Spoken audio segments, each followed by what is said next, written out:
नमोस्तु मनश्री, नमोस्तु मनश्री, नमोस्तु मनश्री। आज के इस कार्यक्रम को ऑनलाइन प्रश्नों से नहीं अपितु आपको साक्षात बना करके प्रारंभ कर रहा हूं।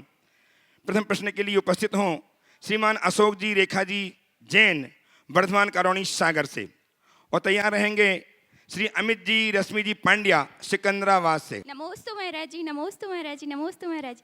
महाराज जी, मेरी शंका ये है कि ज्योतिष शास्त्र की वाणी पर विश्वास करना कहाँ तक सही है, और क्या ज्योतिष शास्त्र की वाणी को आगम का अंग मानकर उसे प्रमाणिक रूप माने? कृपया मेरी शंका का समाधान करें। नमोस्तु महाराज जी। देखिए, ज्योतिष, गणित, आयुर्वेद, व्याकरण, ये सब लौकिक साहित्य है। इन्हें लोक शास्त्र के अंतर्गत माना। वास्तु भी उसी का एक अंग है। इन्हें मानना है, मानो, पर इसका हवा मत बनाओ। मुझसे कई बार ये पूछा जाता है, महाराज जी आप ज्योतिष में विश्वास करते हैं? तो मैं एक ही पंक्ति में उत्तर देता हूँ, मेरा ज्योतिष में विश्वास है पर ज्योतिषियों पर नहीं। इस वाक्य में सारा अर्थ प्रकट हो जाता है। आजकल सब चीज़ें अवसर के हिसाब से लोग करने लगे और उसके भयानक परिणाम हम सबके सामने परिलक्षित होते हैं। इसलिए इनको लेकर के ज़्यादा खींचतान करना ठीक नहीं, क्योंकि इसमें बहुत सारी कुरीतियाँ प्रवेश कर गई। ज्योतिष के एक बड़े स्तंभ के.एन. राव, आप लोगों ने नाम सुना होगा, उनका लेख मैंने पढ़ा था। कुरीतियाँ तो आई है ज्योतिष में।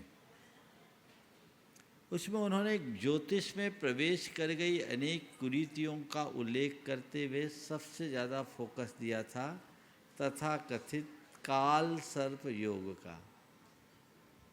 और उसमें लिखा कि ज्योतिष के किसी भी मान्य ग्रंथ में काल सर्प नाम का कोई योग ही नहीं है,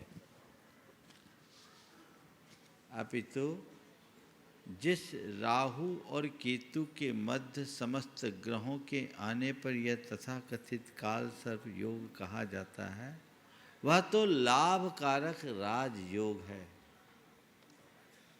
हाथ कंगन को आरसी क्या, मोरारजी भाई देसाई, चौधरी चरण सिंह, ज्ञानी जैल सिंह, सचिन तेंदुलकर, शायद धीरू भाई अंबानी, इसमें डाउट है, जैसे अपने अपने क्षेत्र के सफलतम लोगों की कुंडली में ये काल सर्प योग है। तो बहुत सारी चीज़ें आज के समय में ज्योतिष के नाम पर टोटकेबाजी बहुत हो गई और लोगों ने अपने दुकानें चलाना शुरू कर दी। इसलिए इन पर ज़्यादा भरोसा करना ठीक नहीं। एक आहा जिंदगी पत्रिका निकलती है दैनिक भास्कर समूह से। पहले मैं उन्हें पढ़ा करता था, जब वो शुरू में निकली थी। उसका विशेषांक निकलता था। उसका एक विशेषांक निकला 2003 में, ज्योतिष विशेषांक। उसमें एक बहुत अच्छा वाकया लिखा कि उस दिनों अंग्रेज लोग एम्पायर ऑफ इंडिया की डिग्री देते थे। अलवर के राजा के लिए किसी ने सलाह दी कि आपको ये उपाधि मिलेगी कि नहीं मिलेगी, इसके लिए मुंबई का एक बहुत बड़ा ज्योतिषी उसको बुला लिया जाए। राजा के पास प्रस्ताव रखा गया। वो 1000 रुपया दिन लेता था उस समय। स्पेशल सैलून से उसे बुलाया गया। सैलून समझते हैं ना, ट्रेन का एक अलग। आया, सोचा कि मैं तो राजकीय अतिथि होऊंगा, तो मुझे तो बहुत ठाट बाट से स्वागत होगा। एक भी आदमी उसे रिसीव करने तक नहीं पहुंचा। और जब वो राज दरबार में आया, अपना परिचय दिया, राजा ने पूछा आप क्यों आए? बोला आपका भविष्य जानने के लिए, भविष्य बताने के लिए। राजा ने कहा मुझे अपना भविष्य नहीं चाहिए, जाओ इसको जेल में डाल दो। उसको जेल में डाल दिया गया। कुछ माह बाद राजा जेल में घूमा, वो व्यक्ति उसे दिखा, पूछा आप यहाँ कैसे आए? बोला आपका भविष्य बताने आए। राजा जोर से हंसा, बोला मेरा भविष्य बताने आए, खुद के भविष्य को क्यों भूल गए? तुम्हें ये क्यों समझ में नहीं आया कि मैं वहाँ जाऊँगा तो मुझे जेल भी जाना पड़ेगा? तो बातों को थोड़ा समझना चाहिए। लकीर का फकीर बनना कतई उचित नहीं। नमोस्तु महाराज, नमोस्तु उपस्थित हों राजेंद्र कुमार, श्रीमान अमित जी रश्मि जी पांड्या सिकंदराबाद से। महाराज जी नमोस्तु नमोस्तु नमोस्तु। महाराज जी जब बच्चों के साथ तीर्थ यात्रा पर जाते हैं तो एक मंदिर, दो मंदिर, तीन मंदिर, चार मंदिर के बाद बच्चे बोलने लगते हैं कि पार्श्वनाथ भगवान तो सब जगह, एक जगह, दो जगह, तीन जगह, चार जगह, सब एक ही हैं भगवान।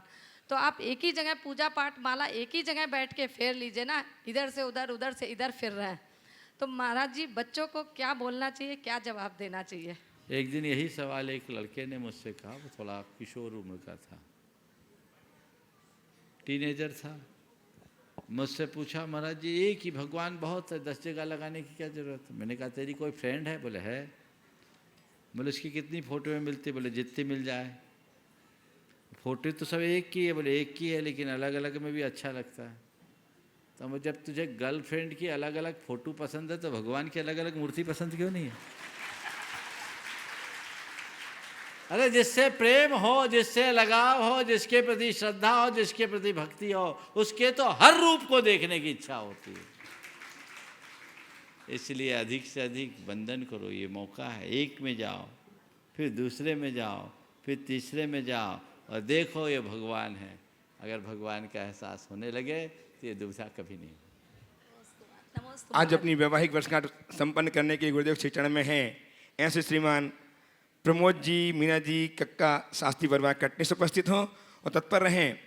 श्रीमान रूपेश जी टीकमगढ़, सुप्रसिद्ध गायक जो दिल्ली में प्रवास कर रहे हैं, तैयार रहेंगे। रूपेश जी टीकमगढ़, दिल्ली प्रवासी। गुरुदेव के चरणों में अनंत कोटि नमोस्तु। गुरुदेव कहते हैं कि सुबह की चाय और बड़ों की राय समय समय पर लेते रहना चाहिए। पानी के बिना नदी बेकार है, अतिथि के बिना आंगन बेकार है, प्रेम ना हो तो सगे संबंधी बेकार हैं, पैसा ना हो तो पाकिट बेकार है, और जीवन में प्रमाण जागर जैसे गुरु ना हो तो जीवन बेकार है। गुरुदेव प्रश्न पे आता हूँ कि हे गुरुदेव, पानी की रेत का नदी में रहते कोई अस्तित्व नहीं, परंतु नदी के बाहर आकर वही पानी और सीमेंट का संयोग पाकर गुणायतन जैसे भव्य जनालय में अपनी अहम भूमिका निभाकर सब पत्थरों के बीच में जुड़कर और जोड़कर जिन मंदिर और मंजिलें बड़ी बड़ी खड़ी कर देती है, मैं अपने जीवन में ऐसी योग्यता किस प्रकार प्राप्त करूं? हे गुरुदेव, शंका समाधान करने की कृपा। बहुत अच्छी बात है। सबसे पहले तो आपने कहा कि सुबह की चाय और बड़ों की राय समय समय पर लेते रहनी चाहिए।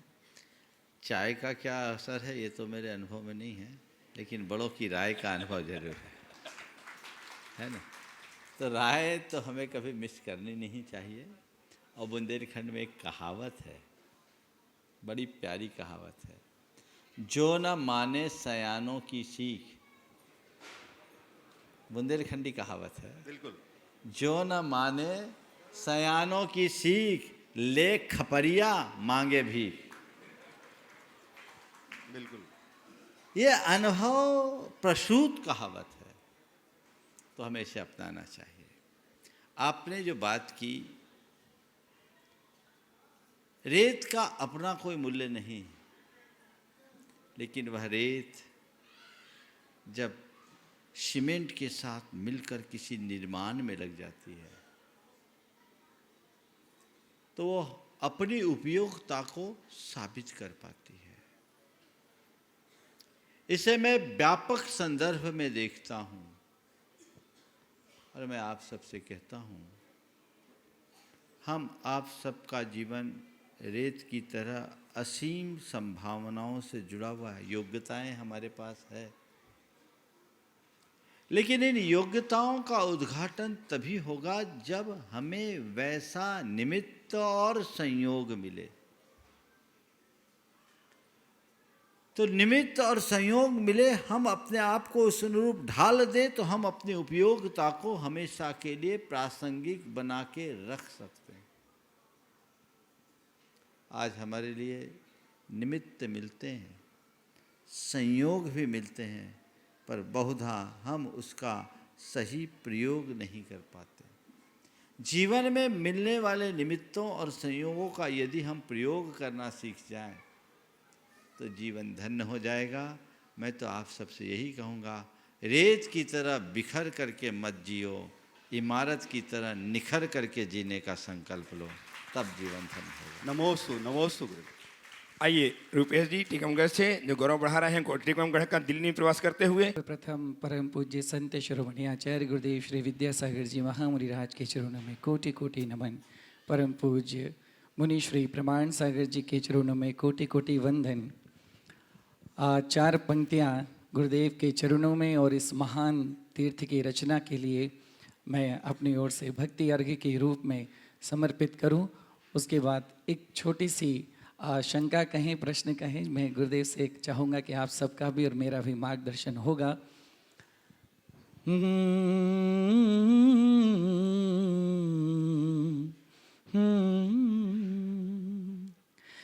तिहु लोक की सत्ता का दर्शन, दिव्य स्थान गुणायतन। तिहु लोक की सत्ता का दर्शन, दिव्य स्थान गुणायतन। 14 गुण स्थानों का वर्णन है महान गुणायतन। 14 गुण स्थानों का वर्णन है महान गुणायतन। मुनिवर प्रमाण की कल्पना, ये अप्रतिम है शुभ योजना। मुनिवर प्रमाण की कल्पना, ये अप्रतिम है शुभ योजना। होगा शिखर सम्मेद का अभिमान तीर्थ गुणायतन। होगा शिखर सम्मेद का अभिमान तीर्थ गुणायतन। पूज्य गुरुदेव के चरणों में मैं बस ये कहना चाहता हूँ कि गुरुदेव भक्ति के बहुत सारे माध्यम हैं। भगवान के दर्शन करना, पूजन करना, वंदन करना, तीर्थ यात्राओं में आना, उसमें संगीत भी एक माध्यम है। संगीत कितना महत्वपूर्ण माध्यम है और क्या हमारे श्रोता उतना महत्व संगीत को, भक्ति संगीत को देते हैं जितना ये ईश्वर को साधने का माध्यम हो सकता है। देखिए, हमारी साधना में संगीत का बहुत महत्वपूर्ण स्थान है। अगर मैं कहूँ कि हमारी आराधना ही संगीत में है तो गलत नहीं होगा। हर बच्चा नमोकार जपता है, भजता है कि नहीं? हम लोगों को जन्म के समय ही नमोकार सुनाया जाता है। यह नमोकार क्या है? ये आर्या गीतिका छंद में है, वो संगीत ही तो है। आर्या छंद में गीत। तो हम भक्ति करें, संगीत के साथ करें। संगीत हमें हमारी आत्मा में लीन होने में मददगार बनता है, इसलिए संगीत की उपयोगिता है। भक्ति, आज हमारी जितनी भी पूजाएं हैं सब संगीत में। हमारे जितने भी ग्रंथ हैं प्रायः सब गाथाबद्ध है, तो ये भी उनके संगीतमय होने का प्रमाण है। लेकिन एक सुझाव, संगीत होना चाहिए। वर्तमान में संगीत का स्थान पैरोडी ने ले लिया। उसने संगीत की गरिमा को गिराया है। उससे जो लाभ मिलना चाहिए वो नहीं, वो आध्यात्मिकता न होकर या भक्ति न होकर बहुत हल्के स्तर पर आ गई। भक्ति संगीत में अध्यात्म का रस होना चाहिए, भावना का प्रवाह होना चाहिए। वह जब क्षीण हो जाता है तो चीज़ें धीरे धीरे शिथिल होने लगती। तो हमें हमारे अंदर वैसा चाहिए। मैं सभी को कहता हूँ, आप फिल्मी गीतों से बचें। प्राय उसी ट्रैक पर लोग अपना गीत गाना शुरू कर देते हैं, उसके भाव भोल अभिव्यंजना सब कुछ बदल जाते हैं। सुनते कुछ है और दिखता कुछ है। तो कई बार पुण्य की जगह पाप के भी भागी हो जाते हैं। मैं औरों की बात नहीं कहता, मैं अपना एक अनुभव बताता हूँ। तुम्हारे टीकमगढ़ में हमारा सन 2000 में चातुर्मास हुआ था, 2001 में। वहाँ विधान चल रहा था। मैं 100 से लौट रहा था, पूरे शहर में लाउड स्पीकर लगे थे। मेरे कानों में आवाज़ आई पूजा की पंक्तियाँ। पूजा की पंक्तियाँ तो मुझे अभी भी याद नहीं, लेकिन उसके जो बोल थे वो अभी मैं बोल देता हूँ। उस पूजा की पंक्ति में जो धुन दे रहे थे वो था, शायद मेरी शादी का ख्याल दिल में आया। अब आप बताओ, 2001 मैंने अपने जीवन में फिल्म आखिरी देखी 1983 में। 18 वर्ष बाद वो शब्द सुनकर एक पल को मेरे आंखों के सामने वो दृश्य आ गया। तो आप लोगों का क्या होता होगा? क्यों हम ऐसा करें? उनके मौलिक धुनों का प्रयोग हम क्यों ना करें? हम क्यों पैरोडी पे चलते हैं? हमें अच्छे तरीके से गाना चाहिए, और हमारे पास कला हो तो हम बहुत गहराई से गा सकते हैं। देखिए, एक उदाहरण देता हूँ। एक सज्जन ने एक दिन जबलपुर में, सुरेश जी पंचरत्न नाम था, भोपाल के रेडियो सिंगर थे, एक गीत में समा बांध दिया। गीत के बोल थे, गहरी गहरी नदियाँ नाव बीच धारा है। एक कीर्तन के रूप में लोग गाते हैं, प्राय ही गाते, गहरी गहरी नदियाँ। उसमें मज़ा नहीं आता। उस व्यक्ति ने 25,000 लोगों की उपस्थिति में इसे जिस मौलिकता से गाया, मंत्र मुग्ध कर दिया। उन्होंने किस अंदाज में गाया, गाना तो मुझे नहीं आता, तुम लोग देखना, पर मैं एक अंदाज बता रहा हूँ। गहरी गहरी नदियाँ नाव बीच धारा है, तेरा ही सहारा है, तेरा ही सहारा है। गहरी गहरी नदियाँ नाव बीच धारा है, तेरा ही सहारा भगवान, तेरा ही सहारा है। गहरी गहरी नदियाँ।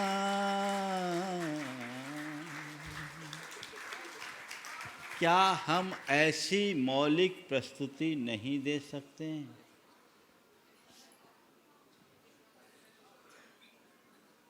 रुपेश भाई बोल रहे हैं, श्रोता सुने तो सब कर सकते हैं।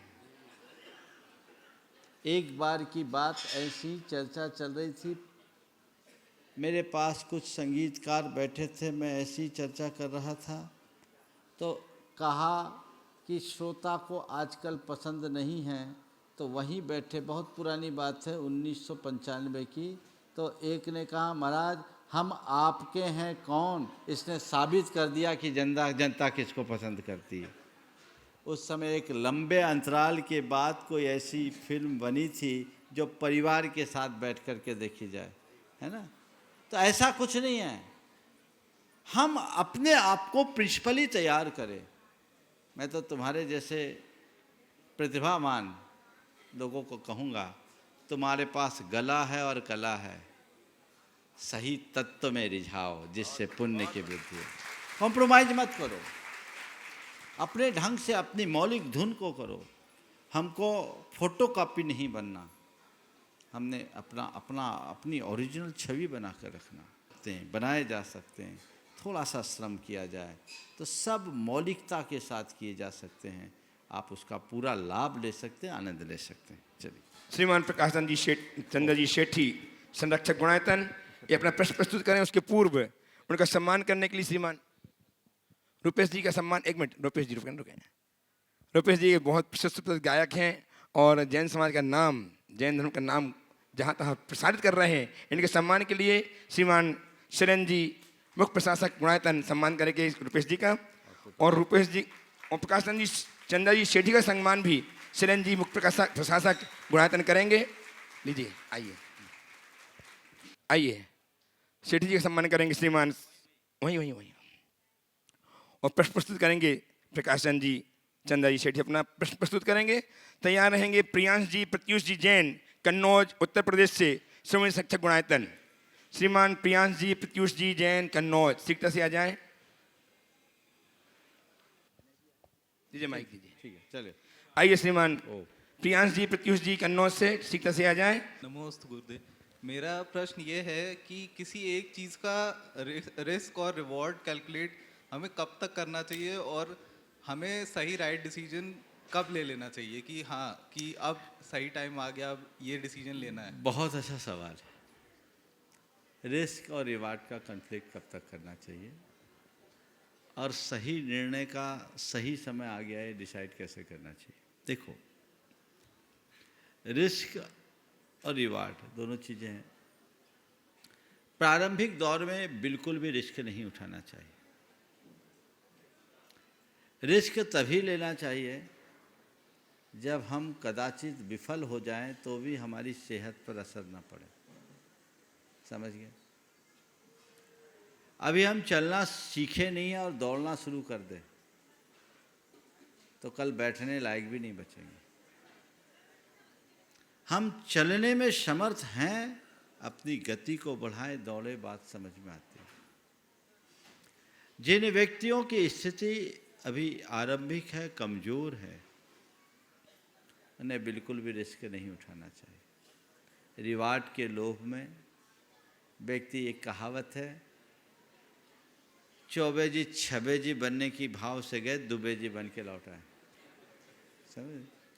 चौबे जी छब्बे जी बनने की चाह में दुबे जी बन के लौटा है। तो दुबे जी नहीं बनना, हम चौबे जी हैं, चौबे जी ही बने रहे। तो पहले हमें अपनी स्थिति को देखना चाहिए, दूसरे को नहीं। एक आदमी के पॉकेट में अगर ताकत है लाख की, वो 10-20 हज़ार का रिस्क लेता है तो चलेगा। लेकिन जिसकी जमा पूंजी 10,000 की है, वो 10,000 का रिस्क ले लेगा तो कंगाल भी हो सकता है। इसलिए अपनी हस्ती और हैसियत को देखते हुए ही हमें काम करना चाहिए। आजकल के यंगस्टर्स को ये एक तो डायलॉग सा बन गया, no risk no reward, no risk no pain no gain, ये सब बोला जाता है। ठीक है, अच्छी चीज़ है, लेकिन एक साथ ऐसा रिस्क मत उठाओ। छलांग लगाओ, ऊंची छलांग लगाओ, लंबी छलांग लगाओ, लेकिन पाँवों के बल को देखते हुए।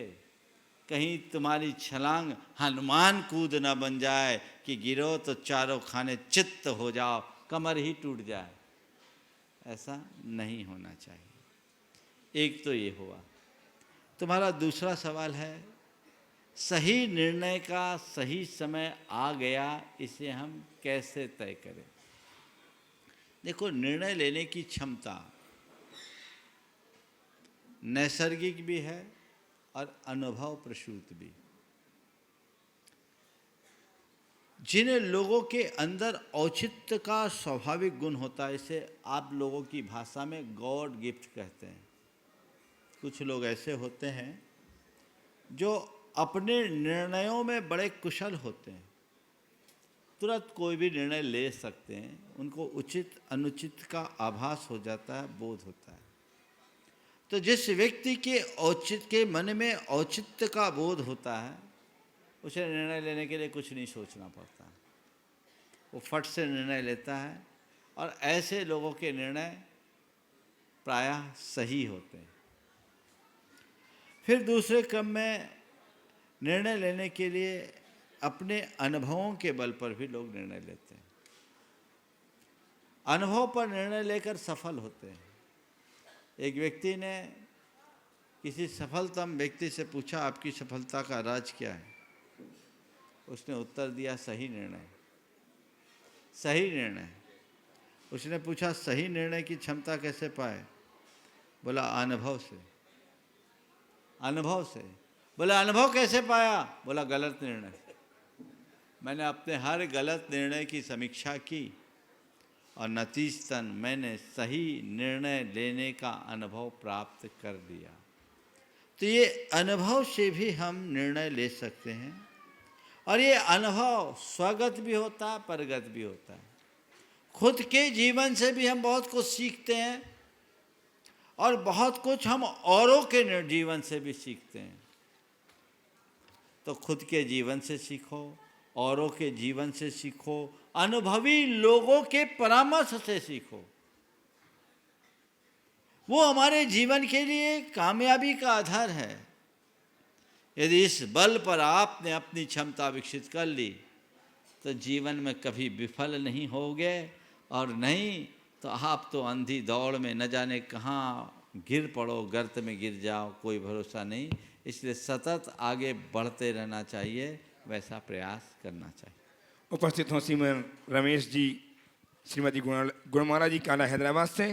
तैयार रहें श्रीमान रश्मि जी जेके जैन नोएडा संरक्षक गुणायतन, सीता से आ जाए। द्वि मुनिवर के चरणों में शत नमन, कोटि कोटि नमन। नमोस्तु गुरुवर, नमोस्तु गुरुवर। एक छोटा सा ही सवाल है। हम रोज नमोकार बोलते हैं और बोलते हैं कि चत्तारि शरणम पवेजामि, 4 की शरण में हमको जाना चाहिए, लेकिन असाता वेदनी कर्म का उदय होते ही हम डॉक्टरों की शरण में भागते हैं, हॉस्पिटल की शरण में भागते हैं। जबकि मैं मेरे छोटे बच्चों को थोड़ा सा चोट लगती बोलती हूँ नमोकार, बोलती ठीक हो गया, और उनमें हाँ दादी ने बोल दिया ठीक हो गया है। बच्चे उस पर विश्वास करके भागना शुरू कर देते हैं, लेकिन हम बड़े उतना विश्वास क्यों नहीं कर पा रहे हैं और उसको सहन शक्ति क्यों नहीं कर पा रहे हैं? कृपया समाधान दीजिए। देखिए, बहुत अच्छी बात है। आपके सवाल के 2 पक्ष हैं।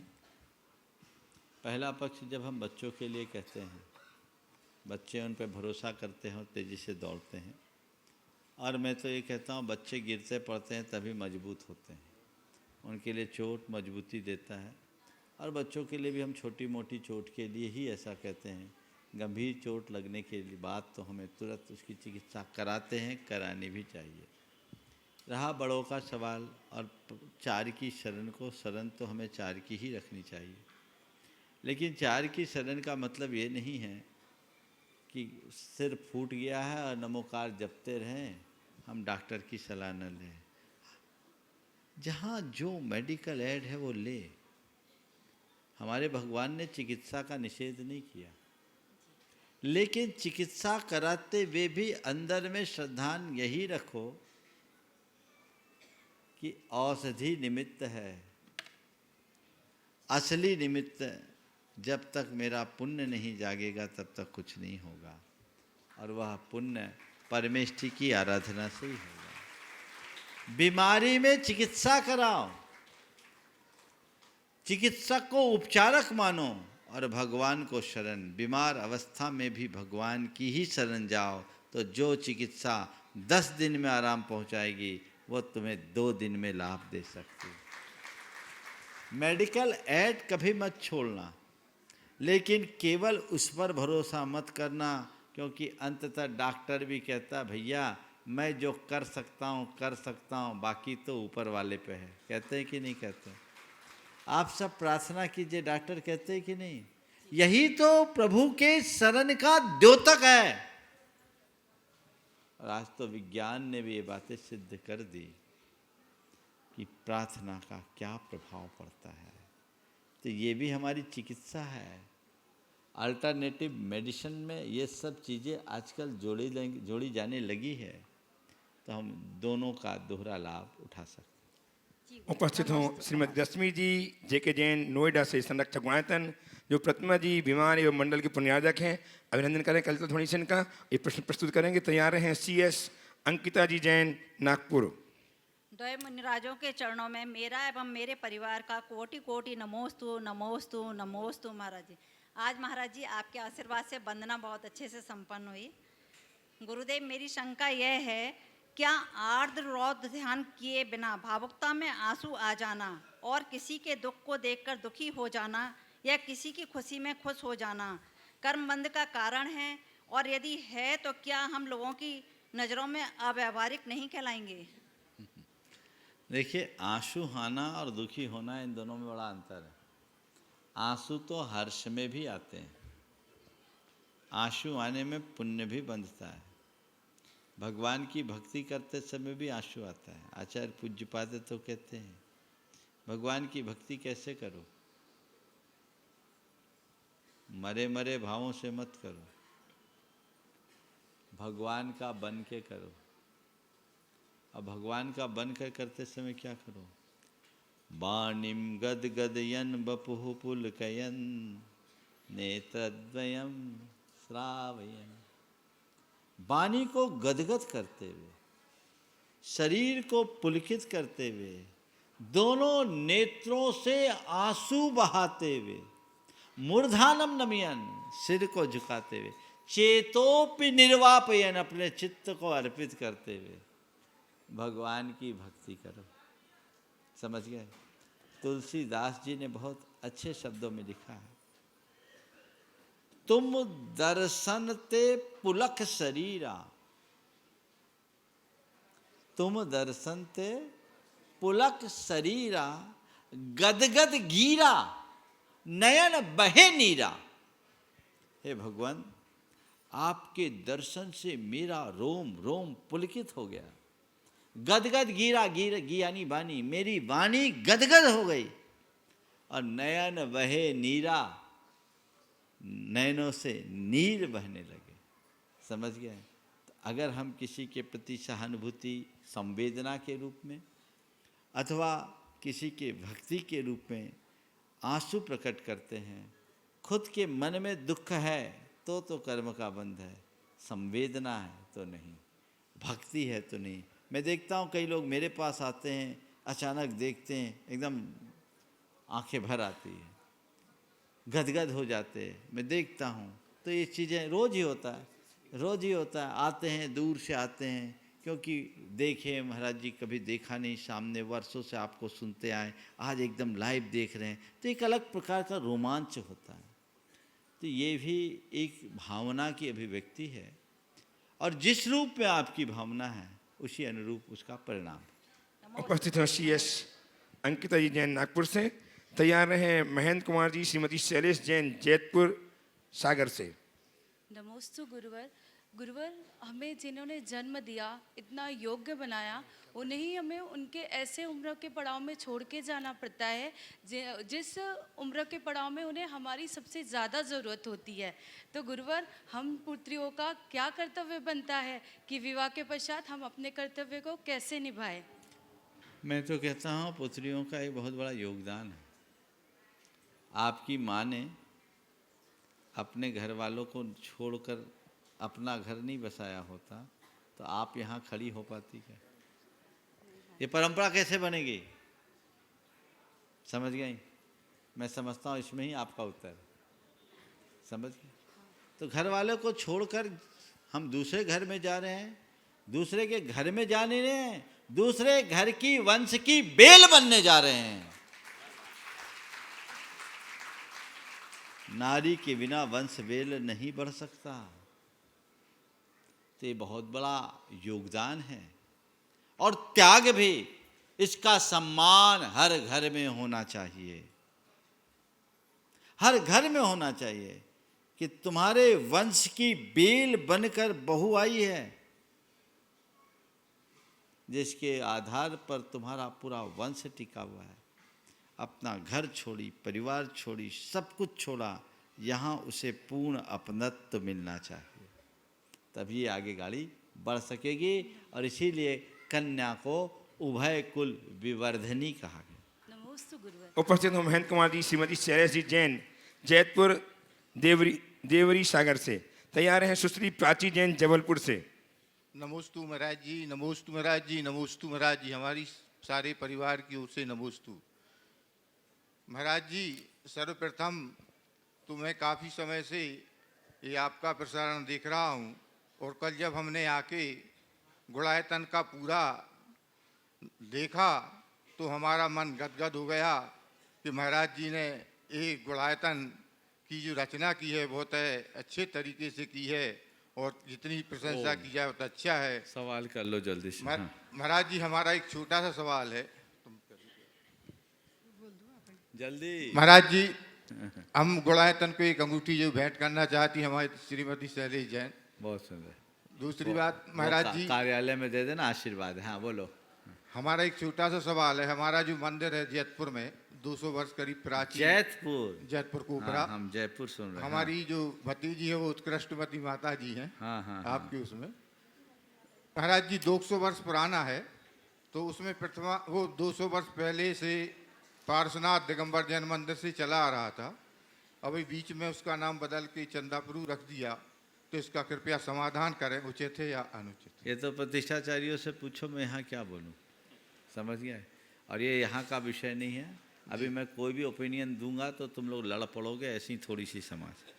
बेहतर है या तो किसी विद्वान को बुला करके वहाँ से बात करो, अथवा मेरी बात सुनो जी महाराज। मचाने हैं कि विवाद मिटाने हैं? नहीं, विवाद नहीं है महाराज जी को जो तो अब इसकी चर्चा मत करो जी। अलग से समाज के लोग आकर विमर्श करो, फिर कोई राय दूंगा। इस तरह के मंच में देना ठीक है। 9 मुंबई से मेघा सेठी जी तत्पर रहेंगी।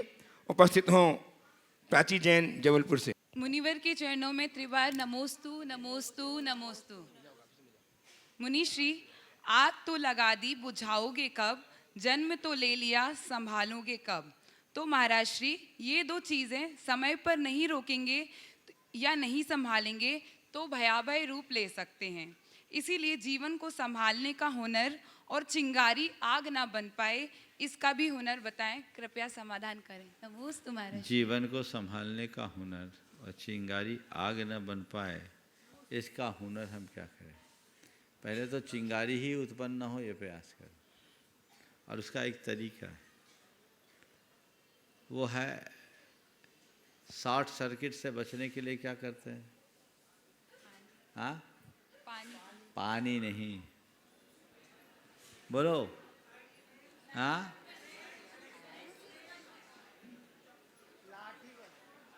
सब नॉन टेक्निकल आंसर है।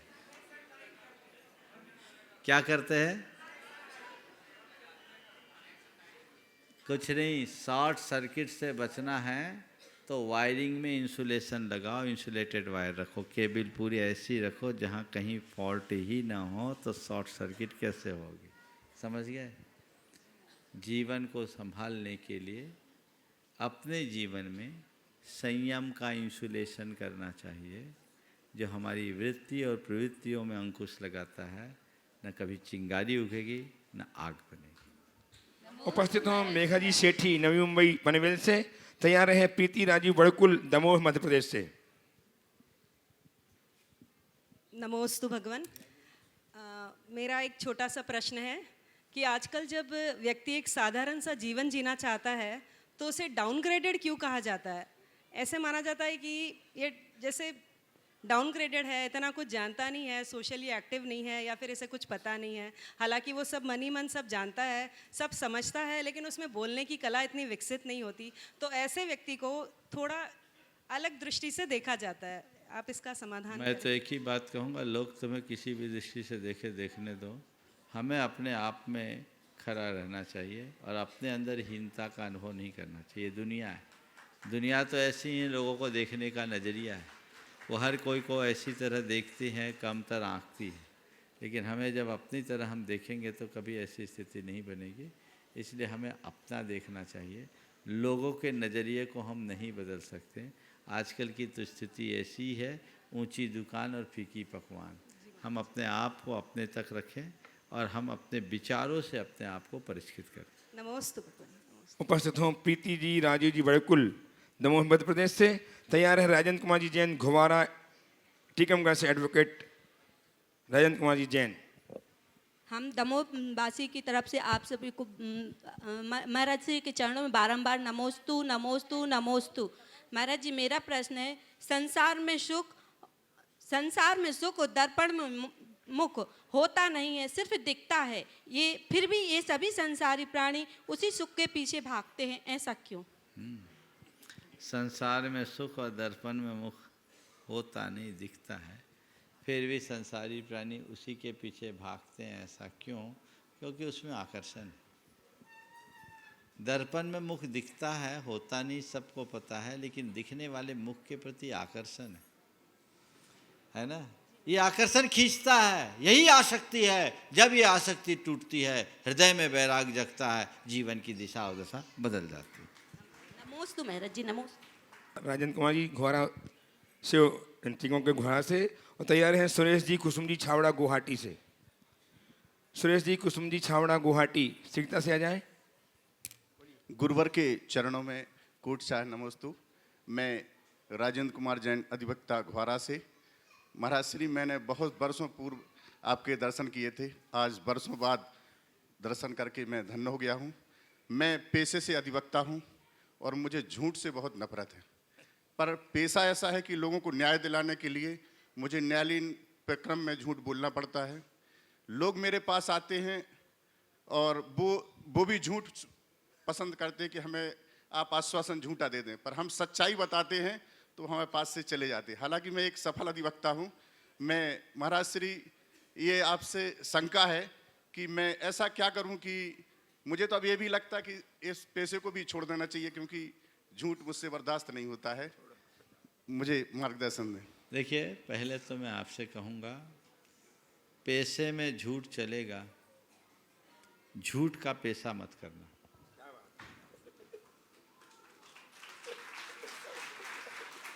फिर से दोहराता हूँ, पेशे में झूठ चलेगा, पर झूठ का पेशा नहीं होना चाहिए। क्योंकि आप एक पेशेवर हो, आपका प्रोफेशन ही ऐसा है, इसलिए इस तरह की बातें करनी पड़ती है। लेकिन सच्चे अर्थों में देखा जाए तो ये आपका कर्म नहीं है, लोगों ने बना दिया। आप अधिवक्ता हो, वकील हो, अभिभाषक हो। एक बार मुझसे किसी ने पूछा, लोग बैठे थे, कि महाराज जी वकील की क्या परिभाषा है? तो मेरे पास एक सज्जन बैठे थे, उन्होंने कहा, काले कोट पहनकर सफ़ेद झूठ बोलने का नाम वकालत है। मैंने कहा नहीं, ये अर्थ ठीक नहीं है। काला कोट है और उसमें कॉलर आपकी सफ़ेद होती है, टाई।